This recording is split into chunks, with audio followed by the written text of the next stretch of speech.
La Navidad es, pues para mí, no sé si es para todos, o al menos para varios, es el tiempo más bonito del año. Es un ambiente festivo, alegre. eh, También estamos despidiendo el año, estamos terminando todo este tiempo. Aprovechamos para hablar del Señor Jesucristo, especialmente porque la Navidad está muy desvirtuada, así como con el pasaje que vamos a ver ahora. Está muy mal tratada. No sé ustedes, a mí me gusta oír las canciones, las melodías navideñas, los villancicos y todo eso, pero los villancicos de ahora, o al menos la música que aparece en la radio y diferentes cosas, tal vez yo oía 1 hora, 2 horas de villancico y nunca escuchaba el nombre de Jesús, tal vez en una de esas melodías. La razón de la Navidad es Cristo. Cristo es la Navidad. Navidad significa nacimiento que da vida. Pero disfrazan de forma perversa, de forma malsana, el por qué vino Cristo a esta tierra. Cristo no vino a que naciera el amor, a que naciera la vida, a que naciera la felicidad, a que ya estábamos bien, pero ahora vamos a estar mejor porque vino Cristo. No, no, no. Estaba arruinada completamente la humanidad, el mundo estaba acabado, no había esperanza, no había ninguna razón. Por esa razón es que viene Cristo. Y es lo que vemos precisamente en todos estos elementos y en todas estas fachadas que se hacen con respecto a, por ejemplo, Santa Claus, los renos y todas esas historias que no dicen nada y que no significan nada. No tienen nada que ver con Cristo. Así que como iglesia tomamos la Navidad y le damos el verdadero significado.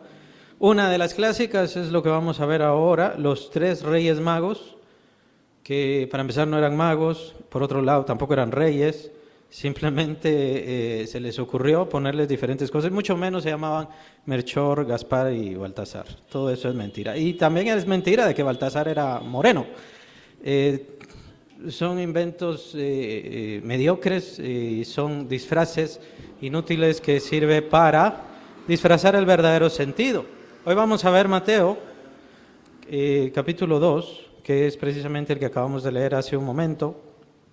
Se le puede decir Mateo, ahí se acuerdan, no hace falta decir San Mateo, no es cuestión de respeto, todos somos santos, todos los creyentes en Cristo somos santos. Entonces, Mateo, Marcos, Pablo, Pedro, ahí está, solo con eso.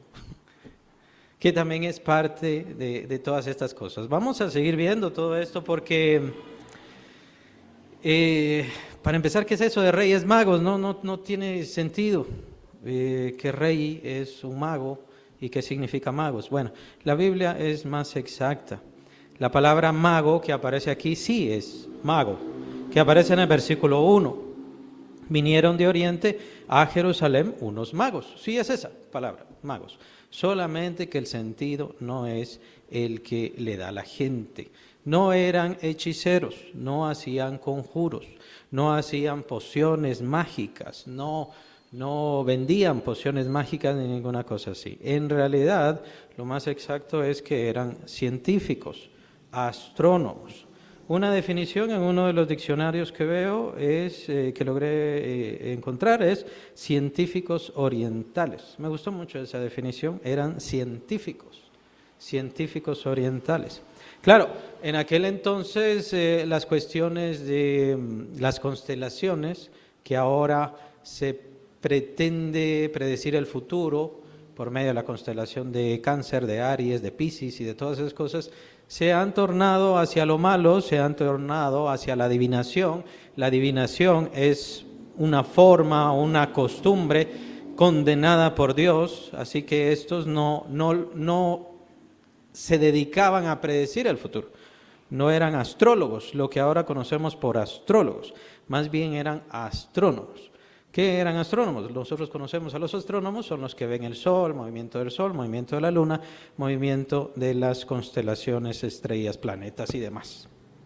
Entonces eran científicos, eso es lo que eran, científicos de Oriente.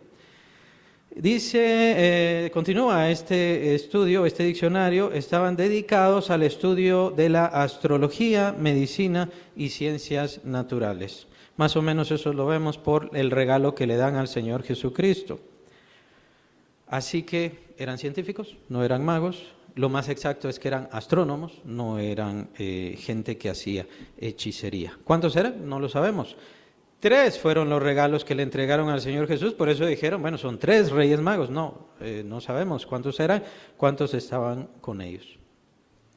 Estuve buscando la cuestión de la estrella de Belén, y supongo que es la única información que tiene Google, así que se las voy a leer. Es de la inteligencia artificial, a veces dicen mentiras, o sea, más o menos le creemos o no. Dice, cerca del nacimiento de Cristo, es decir, entre el año 7 y el 4 antes de Cristo, astrónomos y físicos señalan que pudo ocurrir una alineación planetaria rara. Tenemos que entender que la estrella de Belén, para empezar, no era una estrella. Perdón, la estrella de Belén no era una estrella. Era una alineación planetaria. ¿Por qué? Porque las estrellas son descomunales, son enormes y están a tremendas distancias. Es imposible que se pudieran juntar y de pronto aparecer, es imposible. Las estrellas que nosotros vemos son de nuestra galaxia, de la Vía Láctea, en realidad. Si vemos algunas otras galaxias, en realidad las vemos como estrellas, como puntitos, y en realidad son galaxias. Entonces no es una unión de estrellas o es una estrella en sí, sino que es una conjunción planetaria. Por eso es que es importante los astrónomos y la astronomía. A mí me gusta mucho, no sé ustedes. Alineación planetaria rara, y menciona la más notable siendo una conjunción triple de Júpiter y Saturno en la constelación de Piscis alrededor del año 7 a.C. La otra conjunción, o una alineación aún más compleja, del Sol, la Luna, Júpiter, Saturno y Venus en Aries Piscis en el año 6 a.C. Tomemos en cuenta que el Señor Jesucristo nace en el año, redondeando, en el año 4 antes de Cristo. El Señor Jesús no nace en el año 0 o en el 0 de nuestro conteo. El Señor Jesús nace en el año 4. Eso quiere decir que esta estrella o esta unión se dio, la vieron los magos, o si quieren le llamamos más bien astrónomos de Oriente, los científicos orientales, y entonces empezaron a seguir. ¿Cómo supieron ellos que había nacido el rey de los judíos? ¿Qué información tenían ellos? Es un total misterio. ¿Por qué llegaron a esa conclusión que había nacido el rey de los judíos? Es un total misterio. Por eso, este mensaje se trata del misterio de los magos de Oriente. No sabemos exactamente cómo. Mi papá, ¿se recuerdan? El pastor anterior, él decía, siempre que veía estos pasajes, siempre decía, es que fue la reina de Saba. La reina de Saba visitó a Salomón y desde entonces de ahí surgió la información y ahí se quedó la información y vino hasta estos científicos. Yo soy más partidario, creo más, entiendo más, que fue el profeta Daniel. Me parece mucho más lógico. Profeta excelente, muy amoroso de Jerusalén, extrañó Jerusalén, ya nunca más regresó a Jerusalén desde su juventud. Profetiza la muerte de Cristo, profetiza el inicio del ministerio de Cristo Jesús, profetiza la destrucción del templo, aunque no formalmente la destrucción del templo, sino cómo iban a dejar de darse los sacrificios continuos, lo profetiza Daniel, precisamente en su profecía de las 70 semanas. Hace varias semanas vimos ya eso. Y por supuesto, Daniel estuvo en lo que yo llamo la primera universidad del mundo, en el reino de Nabucodonosor. Desde ahí, Nabucodonosor vino y conquistó diversos lugares y lo que hizo fue tomar a los sabios, a los más inteligentes, a los que tenían mayor conocimiento y los reunió. Y entre todos esos, el más importante, el profeta Daniel, de mis profetas favoritos. Espectacular su profecía, maravillosa su vida y muy apegado al Señor. Además que era muy amado por Dios. Yo soy partidario de Daniel, pero obviamente no lo sé, solamente estoy especulando y cualquiera solamente puede tener su propia opinión. Pero tenemos una información más. ¿Cómo ellos supieron que venía el rey de los judíos? ¿Cómo ellos supieron qué regalos tenían que darles? Bueno, solamente tenemos una evidencia más que se encuentra en el versículo 12, Mateo 2:12, que podría indicar que es a partir de eso que Dios les da la información a estos magos. Pero siendo avisados por revelación en sueños que no volvieran a Herodes, regresaron a su tierra por otro camino. Muy probablemente eran revelaciones en sueños. Eran astrónomos, veían las constelaciones, las estrellas y todo lo demás, pero en realidad Dios les habló directamente al corazón, a sus vidas, a sus mentes por medio de sueños. Y les informó sobre los regalos, que es en lo que yo me voy a centrar, es muy importante. Posiblemente. Como dije, es un misterio. No sabemos exactamente de dónde vino todo esto, pero definitivamente estaban mostrando el deseo de Dios y el corazón de Dios. ¿Cuál es la historia? La conocemos muy bien. Estos magos vinieron siguiendo la estrella, le llamamos la estrella de Belén, la estrella del Señor, y estaban buscando al rey de los judíos. Entonces dijeron, bueno, vamos al palacio, porque el rey de los judíos ha nacido, entonces tiene que ser en el palacio que nació. Entonces van al palacio real en donde estaba el rey Herodes, o Herodes el Grande. Herodes el Grande, para describirlo la forma más sencilla posible, es que era un psicópata. Herodes el Grande estaba delirando. Era un egoísta. Tan egoísta era, especialmente sobre su reino, que mandó a matar a su hijo. Su propio hijo. Lo mandó a matar. Además que mató a muchísimas otras personas, por supuesto, ¿no? Pero mandó a matar a su hijo, Herodes el Grande. Así que no iba a dejar que nadie le quitara el reino, y es por esa razón que viene la matanza en Belén. No lo vamos a ver, pero ya saben ustedes. ¿Quién desata todo esto? Un instrumento de Satanás llamado Herodes el Grande. Estos magos entonces van a hablar, ¿dónde ha nacido el rey de los judíos? ¿Dónde está el rey de los judíos? Ya vimos su estrella, quiere decir que ya nació. Por eso es que estamos acá, hemos venido a adorarle. Y ya sabemos, entonces, le indican que es en la aldea de Belén, a ellos les indican que es en la aldea de Belén, siguen la estrella. La estrella entonces ya no es ese punto que está en el cielo, sino baja. Mi papá decía, es una nave espacial, tendría que haber sido una nave espacial, una nave diferente, luminosa, la cual estaba indicándoles a los magos en dónde estaba el lugar, en donde estaba Jesús. Para ese momento, cuando los magos ya llegan a Belén, la estrella les indica en dónde era el lugar. Para ese momento no solamente Cristo ya había nacido, probablemente ya llevaba unos cuantos días de vida. Esa es la historia. Se encuentran con Cristo y después que le dan sus presentes, reciben esta revelación que deben huir, que no le digan a Herodes en dónde está el niño, pues obviamente intentará quitarle la vida. Es una historia un tanto extraña, interesante, pero al mismo tiempo muy bella. Personas de Oriente, personas que no conocían a Dios, personas que no tenían la revelación de Dios, siguen una estrella, siguen la dirección de una estrella, precisamente buscando a Cristo.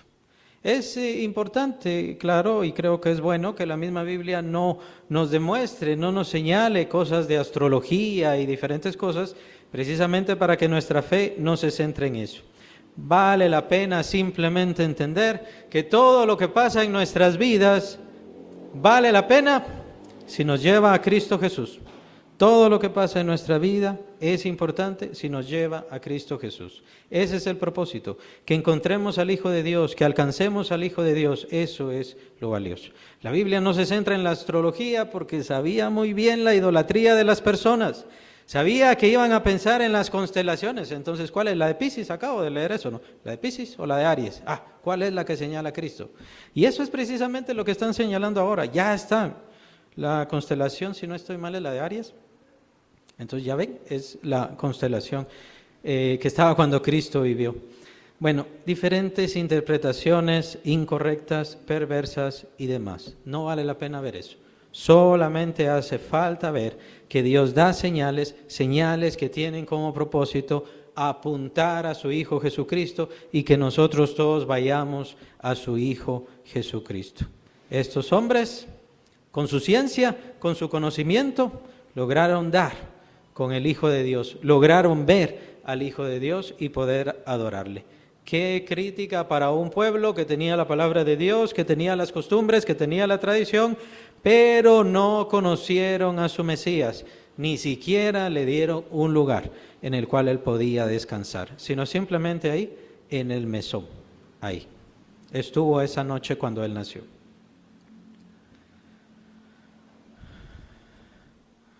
Pero los magos venían con un propósito, tenían que entregarle regalos al Mesías, al rey que había nacido. ¿Lo entendían?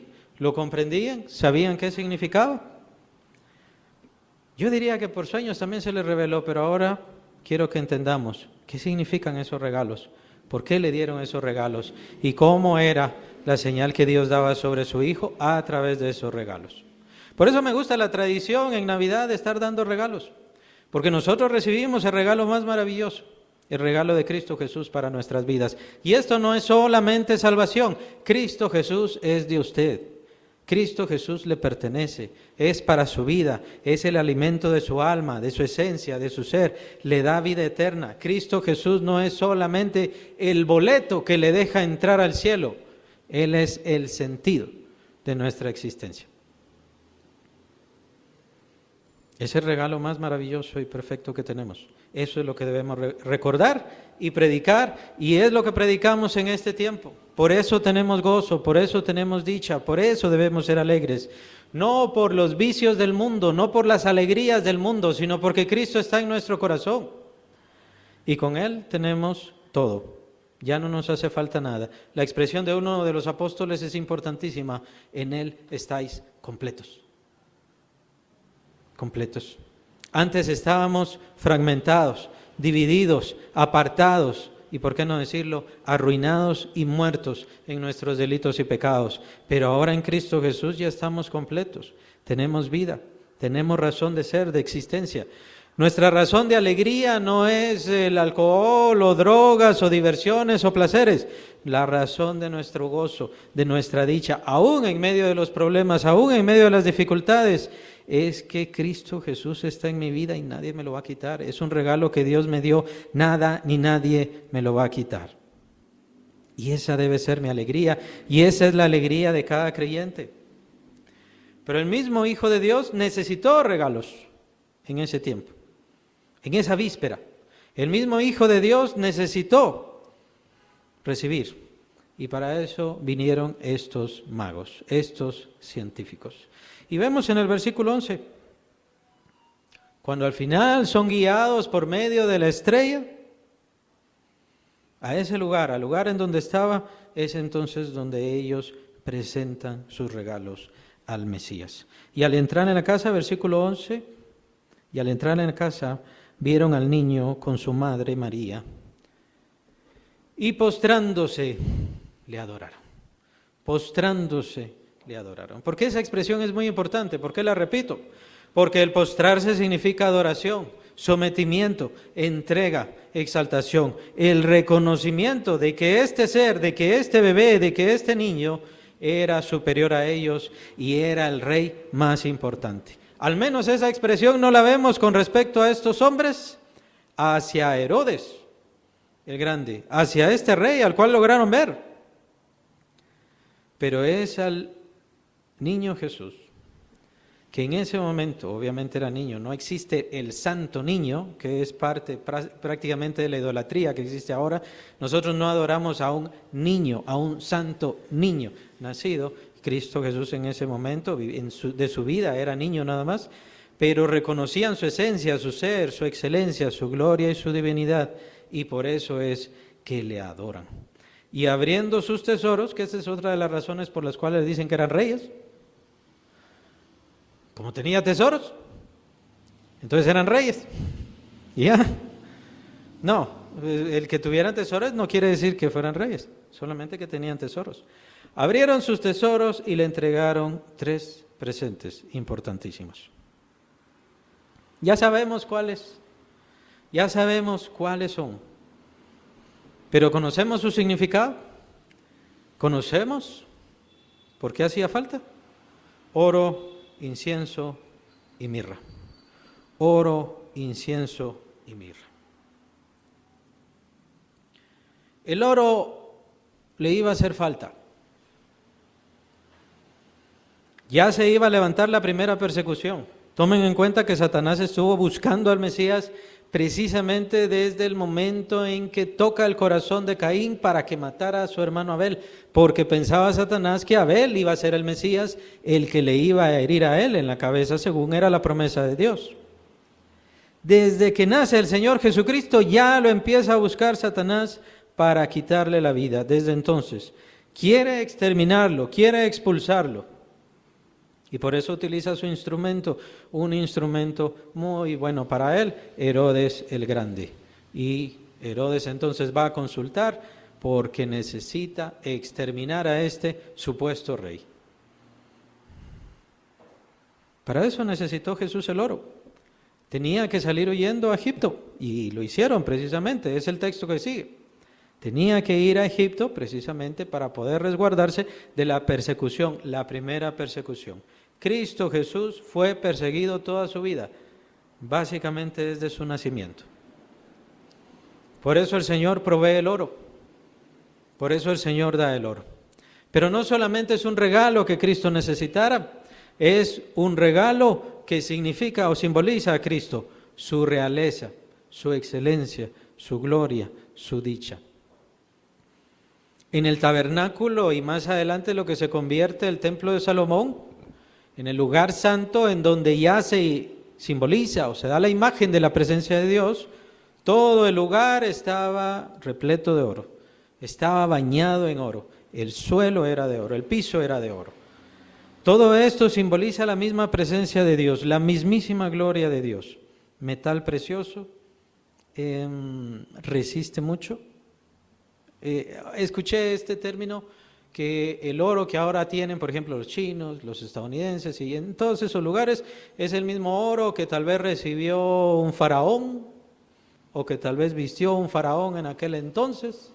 Es el mismo oro que tenían los nazis, el famoso oro nazi, es el mismo oro. El oro no se descompone, solamente se va transformando o lo van transformando el ser humano, pero no se descompone, no se arruina, no se pierde. Es el mismo oro que todavía estaba en los tesoros, aquí que tenían los mayas y demás. Y eso es lo que simboliza Dios. Dios no cambia, Dios es imperecedero, Dios no sufre transformación, ni mucho menos deformación. La presencia de Cristo es gloriosa, su presencia real. Él es el Rey, el soberano, y que no viene a ser solamente Rey de los judíos, viene a ser el Rey de todo el mundo, viene a heredar todas las cosas. ¿Y por qué no decirlo también? Esa realeza que Cristo dejó, capítulo 2 de Filipenses, el pasaje de los más importantes en toda la Biblia, el himno cristológico. Él siendo en forma de Dios, no escatimó el ser igual a Dios. Se despojó a sí mismo para tomar forma de siervo. Para recordar esa gloria que Él tenía, para recordar esa excelencia que Él tenía, estos hombres que no tenían ninguna promesa, ningún llamado por parte de los patriarcas, estos hombres recordaron esa realeza, esa corona que Él se quitó desde la eternidad, desde la gloria, desde el trono mismo de Dios, se quita su corona, se quita su honor, se quita su honra para poder tomar forma de siervo. ¡Qué regalo tan maravilloso! Se ilustra mucho la majestad de Cristo. ¿Cuál es el siguiente regalo? El siguiente regalo es el incienso. ¿Qué significa el incienso? ¿Lo iba a usar Cristo? En sí no, pero sí iba a usar mucho lo que simboliza. El incienso simboliza las oraciones, la intercesión, el buscar a Dios, el acercarse a Dios. Algo que a Dios le agrada mucho, que es que le busquemos, que busquemos su rostro, que le imploremos, que le roguemos. Eso es lo que significa o simboliza el incienso y eso es de lo que trata la oración. La oración sí será muy útil para el Señor Jesucristo a lo largo de toda su vida. Antes de iniciar su ministerio y después de su bautismo, 40 días se pasa el Señor Jesús en oración.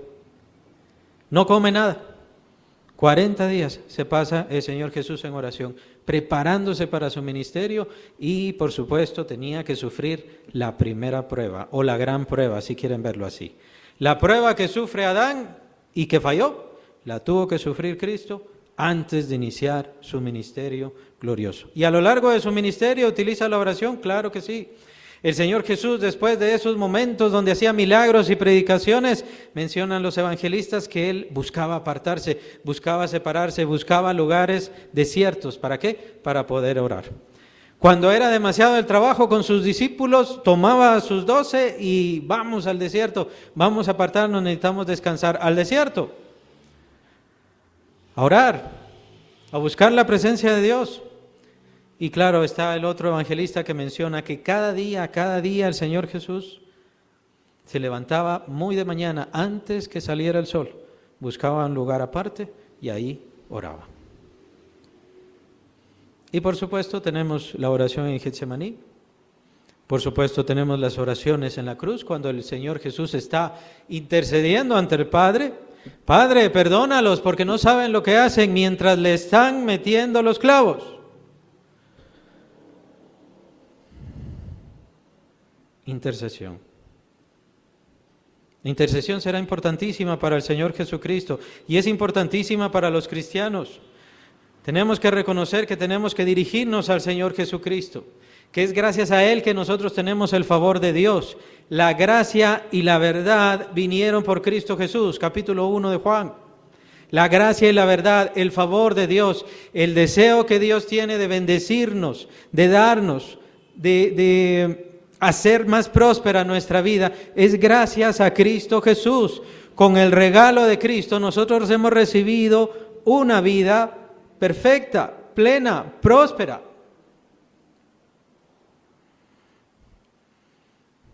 A veces vemos nuestra situación actual y nuestra condición y decimos como que el Señor se ha olvidado de mí, como que el Señor no se acuerda. No tengo razón para ser feliz. Pero es que usted no sabe lo que Dios está haciendo en su vida. Usted no sabe lo que Dios está formando en su vida. Claro, tiene que ser paciente, tiene que mantener la fe. Pero usted no sabe lo que Dios está haciendo en su vida. ¿Usted cree que todos los días de José, de ese gran patriarca, fueron felicidad, alegría? Pasó mucho tiempo de felicidad, muchos cumpleaños los pasó en la cárcel. Varios cumpleaños los pasó como esclavo. Pero mantuvo la fe, mantuvo la seguridad, mantuvo la confianza en la promesa. Y nosotros tenemos todavía más que una promesa, tenemos al ser. Tenemos a la persona de Cristo en nuestras vidas. El Espíritu Santo está con nosotros. Lo que pasa es que nosotros seguimos poniendo nuestra vista y nuestra mente en las cosas malas y en las cosas de este mundo.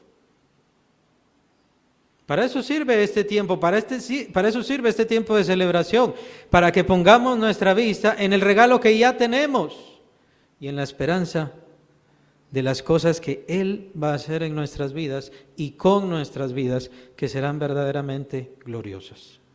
Su vida es gloriosa, ya tiene a la persona de Cristo. Su cuerpo es templo del Espíritu Santo, eso es algo glorioso, eso es algo importante. Y es algo muy delicado, de tal manera que dice el apóstol Pablo, aquel que destruye el templo de Dios, Dios le destruirá a él. Dios le destruirá a él. Si a alguien le toca a usted, Dios va a destruir a esas personas o a esos seres. Porque no solamente los seres humanos son nuestros enemigos, también el demonio es nuestro enemigo. Pero por eso tenemos este tiempo también. Ya le ganó el demonio, ya le ganó Satanás. Satanás es más importante. Ya las cosas de este mundo, las vicisitudes de este mundo, ya le robaron su gozo, ya le robaron su alegría. A veces es así, a veces somos así. Es por eso Es en este momento donde nos tenemos que recordar, Cristo Jesús está en mi corazón, Cristo Jesús está en mi vida y con eso recibí el regalo precioso, el regalo perfecto. Yo tengo que ser como estos magos entregándole mi incienso. El incienso tiene esta frase en el Antiguo Testamento muy importante, olor fragante, olor fragante. Cuando hablamos con Dios, ¿consideran que es un olor fragante? Por eso la vida cristiana es alegría. ¿Cómo hablamos con Dios, hermanos? Señor, me duele aquí, Señor, me duele allá, Señor, no tengo esto, Señor, me falta aquello, no quisiste hacer esto, no quisiste hacer aquello. O le hablamos felices, gozosos, agradecidos. Hay desafíos, hay problemas en nuestra vida, sí, pero Él es nuestro gozo. Hay dificultades, hay complicaciones, pero Él es nuestra alegría y Él es el futuro de nuestra vida. No tenemos por qué sufrir. Nuestra dirección hacia Él tiene que ser con amor, con afecto. El incienso simboliza que Cristo Jesús, así como tenía una naturaleza real, Él era rey, no solamente de los judíos, no solamente de la tierra, sino de todas las cosas, porque incluso menciona uno de los evangelistas, el Padre lo entregó todo al Hijo. Él es el dueño de todas las cosas. El incienso nos revela su naturaleza divina. Él es Dios, merece adoración.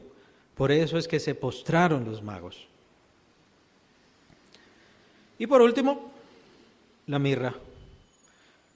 Leí una expresión de que estos hombres se dedicaban a las ciencias naturales y sustancias. Supongo que la razón es por la mirra que le entregan al Señor Jesús.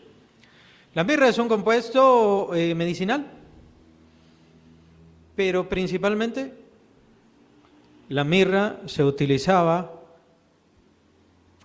como una sustancia mortuoria o de preparación de los cadáveres.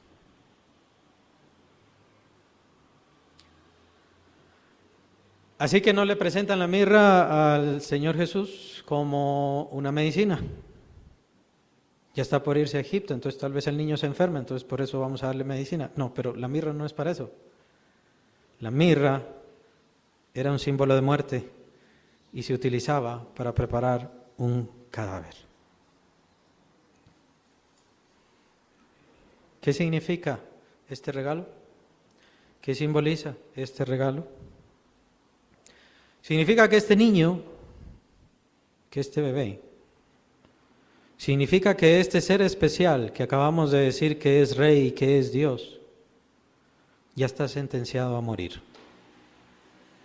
Significa que lo que le espera a este niño es una muerte. Él vino para morir. Y vino para morir por todos. La natividad o la Navidad significa la vida de Cristo es entregada. Él pierde su vida para que nosotros podamos obtener la vida eterna.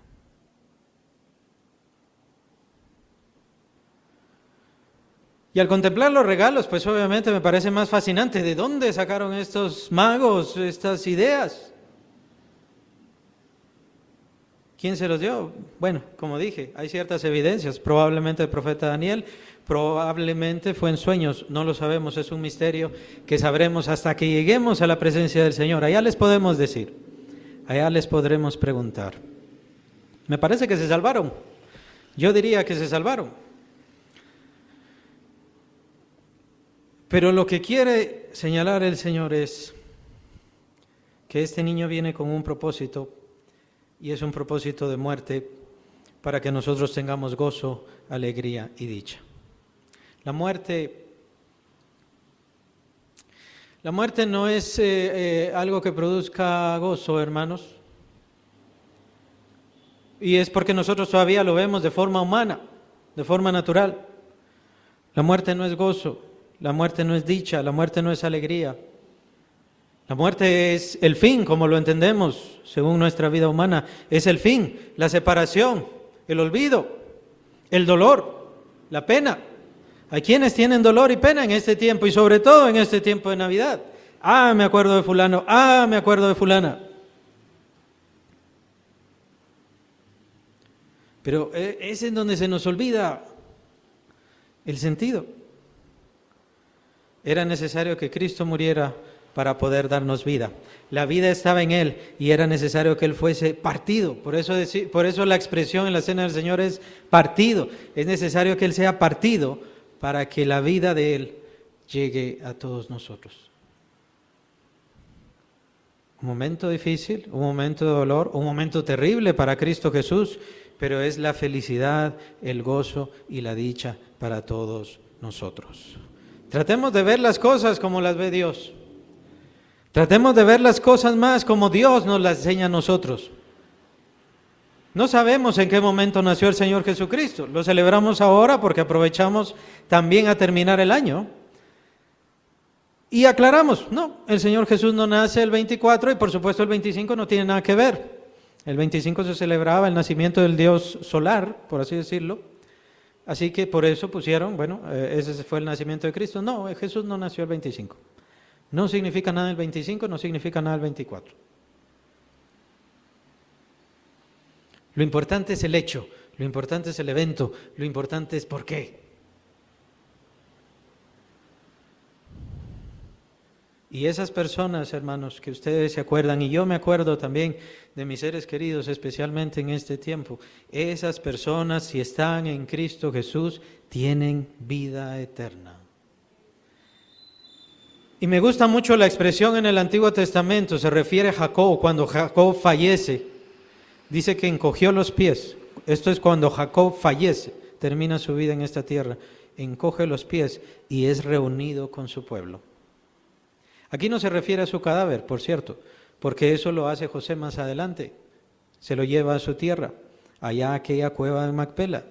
Cuando dice que es reunido a su pueblo, se refiere en su alma, en su ser. Vamos a ser reunidos, por eso no tenemos que tener dolor y sufrimiento.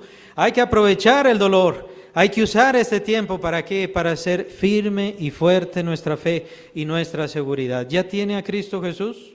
Aquel que venía sentenciado, aquel que nació ya con esa sentencia de muerte, vino para morir en la cruz por usted, para que usted tenga vida eterna. ¿Ya lo tiene en su corazón?